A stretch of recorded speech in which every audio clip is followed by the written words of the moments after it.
Okay, you don't mind answering these stupid questions? Right. Oh. Okay, first of all, how effective do you really think Wonder Woman's invisible jet is? I mean, you can't see the plane, but you look up and there's a woman wearing shorts with stars on them flying through the air. You know, I feel as though as a mode of transportation, it certainly accomplishes what it's trying to accomplish. That's a good answer. Would you try to shoot it down if you were a villain? Yes, but possibly because it's invisible, it conceals its actual size, which would make it more difficult to figure out where it was as a target. Please note that no one here condones the shooting down of any airplane at all. It's a silly Wonder Woman question. Okay, if you were Batman, how long would you really put up with Robin, seeing as he tends to be a little whiny? You know, which Batman are we talking about? Like the original animated series, or are we talking about like the more contemporary Batman? Oh, go with the one from the 60s with Adam West, because that always makes me laugh with the pals and bams. I think that, you know, I mean, it's got to be a little lonely being a superhero.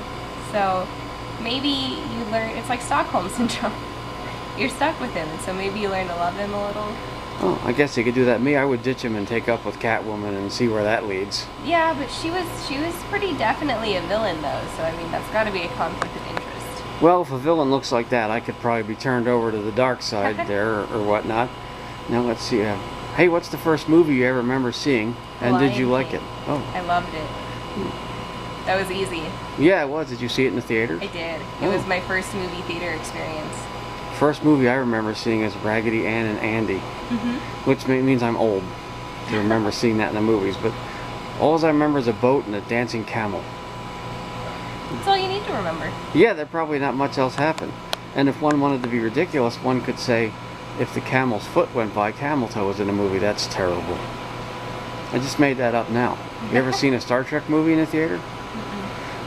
You ever got drunk and thrown things at the screen? I'm guilty of doing that at a Grease reissue.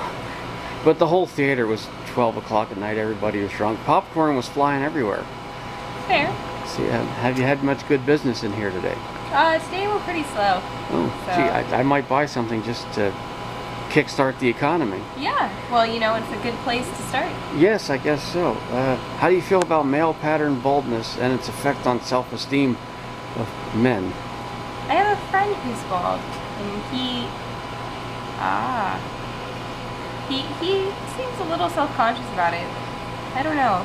My fiance isn't bald, so it's kind of like it doesn't really affect me that much. Me, I don't mind. I just wear a hat because I sunburn easily. And my wife was quite surprised when I took off my hat for the first time. I was waiting for her to say, "My God, you're bald." Well, anyway, I guess I'll end this on that note. Thanks for partaking. You're welcome. And always remember, say no to Streisand. Okay.